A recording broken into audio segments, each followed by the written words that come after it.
Fala rapaziada, beleza? Bem-vindos a mais um vídeo do canal Mestre Nagi na área. A gente sabe que enfrentar um bom vilão é maravilhoso, incrível e fantástico. Mas quando a sua sessão de RPG ela acaba, os jogadores eles acabam lembrando do seu vilão, aquele vilão que você criou de uma maneira tão épica, ou apenas dos memes que eles viveram dentro da campanha. Porque um bom vilão ele não é apenas um inimigo do grupo de jogadores. Ele é o motor que faz com que a história ela continue acontecendo. No vídeo de hoje eu vou te mostrar 10 tipos de vilões que vocês como mestres deveriam criar. E como você usa cada um deles para gerar impacto real nos seus jogadores, no mundo que você está mestrando, dilemas morais e momentos épicos que os seus jogadores vão lembrar durante anos e anos. Então já deixa o like e vem comigo para mais esse vídeo então, beleza? O primeiro desses é o espelho, o vilão que é apenas um reflexo dos seus jogadores. A gente sabe que criar esse tipo de arquétipo para o seu vilão é uma das paradas mais legais que existem. Ele seguiu o mesmo caminho dos jogadores, ele seguiu a mesma coisa, talvez ele tenha a mesma mentalidade dos jogadores, só que ele escolheu um caminho total e completamente diferente. Talvez esse vilão ele quisesse salvar o mundo, talvez ele quisesse trazer justiça para um determinado reino, talvez ele apenas quisesse salvar alguém de um destino inevitável. Mas em algum momento da sua jornada, em algum momento da sua história, ele acabou escolhendo o caminho errado. E é isso que muda tudo. O exemplo aqui então é um mago que ele decidiu livrar o mundo da ignorância. Só que o que ele faz? Ele acaba queimando todas as bibliotecas desse mundo. E assim, e talvez ele seja o único ponto que saiba todas as histórias desse mundo que você está contando. Assim, você obriga os jogadores a se perguntarem: o que separa a nós dos tiranos? Killmonger em Pantera Negra ele é um exemplo perfeito disso, porque ele está parcialmente certo. Mas o método que ele toma transforma ele em um inimigo. Você usa esse tipo de vilão para criar conflito moral para os seus jogadores. O segundo é o antigo herói. Esse tipo de vilão ele já foi respeitado, ele já foi admirado, ele já foi uma inspiração para outros grupos de aventureiros. Mas em determinado ponto ele acabou caindo. Talvez esse vilão herói ele tenha perdido alguém, talvez esse vilão herói ele tenha sido traído. Talvez ele tenha visto que o mundo não funciona como deveria. E assim ele decide consertar tudo à força. Um exemplo clássico maravilhoso. Um antigo paladino da luz, maravilhoso, fantástico. Um antigo herói enfrentou demônios, enfrentou criaturas que ninguém nunca ouviu falar. Só que em dado momento ele acabou vendo que o que ele acreditava, o que ele estava seguindo não estava totalmente correto. E assim, nesse ponto, ele resolve purificar o mundo através da espada e de Divine Smite. Arthas de World of Warcraft talvez seja o vilão mais icônico desse arquétipo.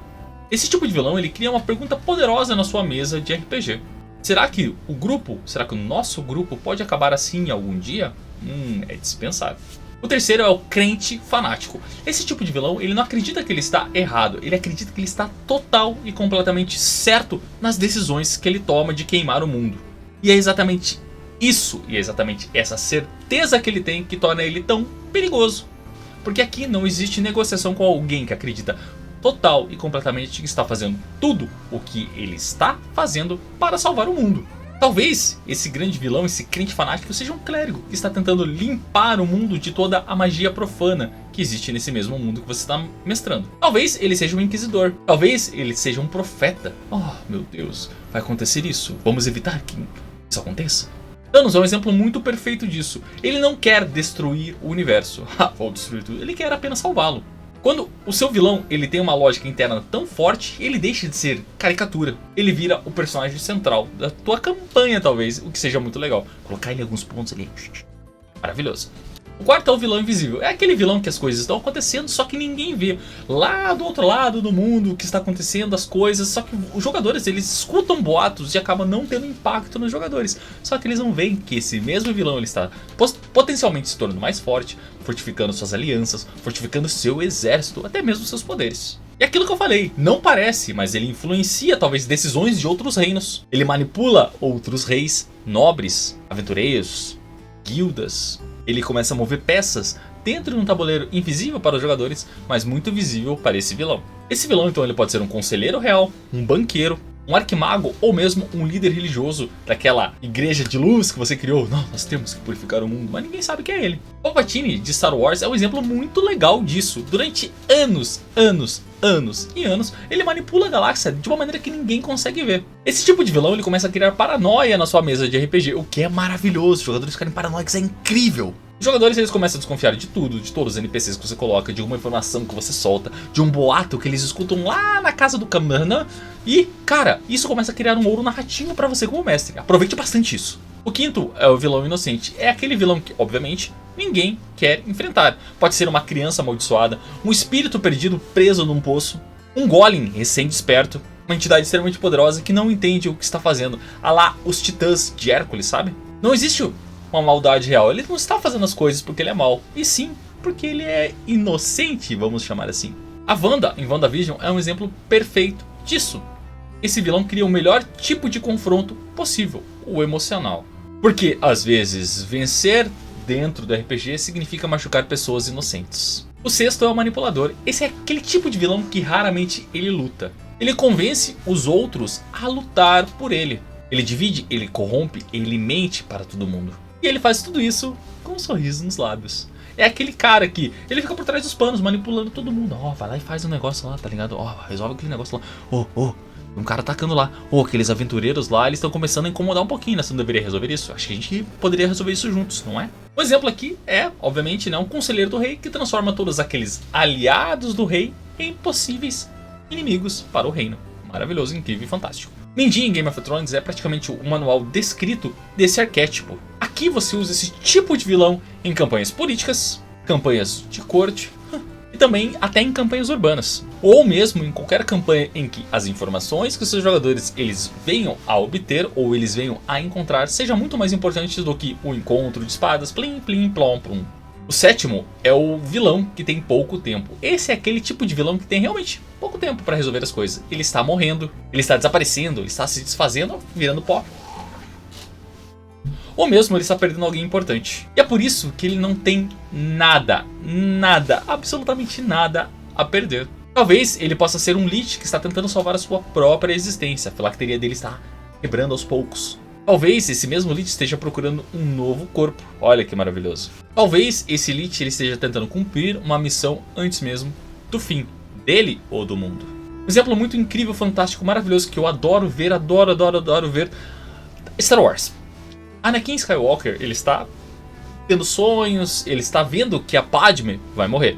O que ele faz? Ele tenta salvar a Padme de um destino que no fim a gente acaba descobrindo que é ele mesmo que causa. Então é isso que torna o Anakin, Darth Vader, o arquétipo maravilhoso, o exemplo perfeito desse arquétipo.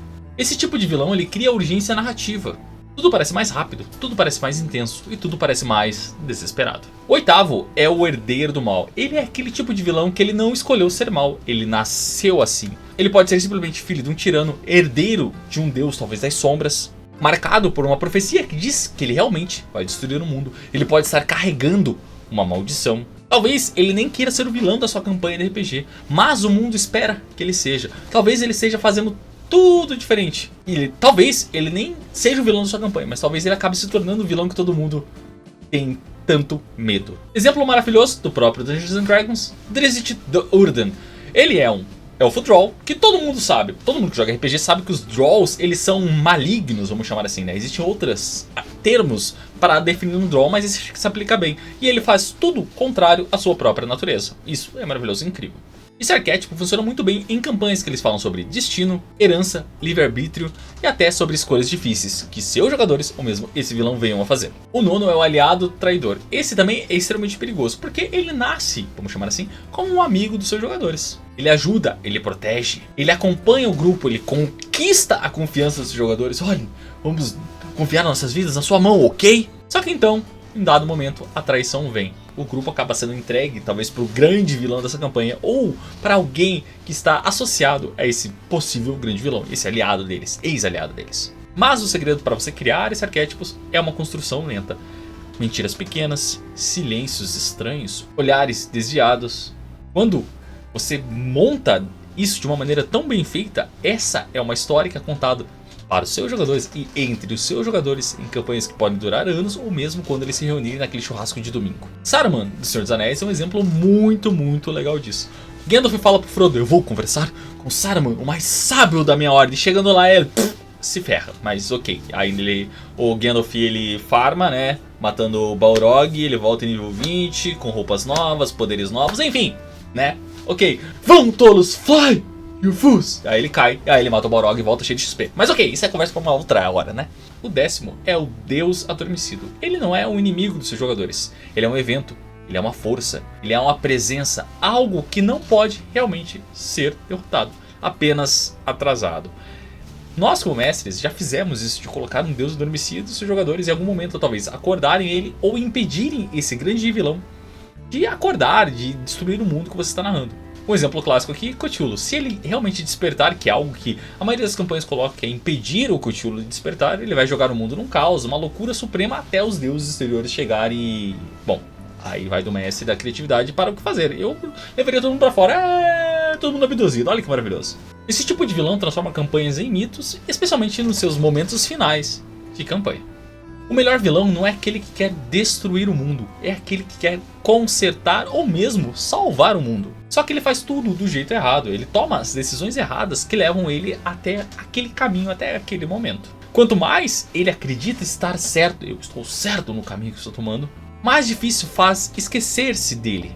E quando você, como mestre, cria o vilão perfeito para sua campanha, principalmente pro tom que você está mestrando a sua campanha, você coloca um vilão mais engraçadinho numa campanha mais heróica, você coloca um vilão manipulador numa campanha política, tudo muda. Os seus jogadores eles se importam muito mais com o que está acontecendo. E assim os jogadores vão fazer o possível e o impossível para impedir o sucesso desse grande vilão. E agora eu quero saber de vocês, quais desses 10 vilões que eu coloquei aqui vocês já usaram nas suas campanhas de RPG ou quais vocês vão usar nas suas campanhas de RPG? Deixe nos comentários. E claro, se inscreve no canal, deixa o like, ativa as notificações aí, dá uma olhada no comentário fixado. Nos vemos no próximo vídeo, que eu esteja com vocês. Até mais.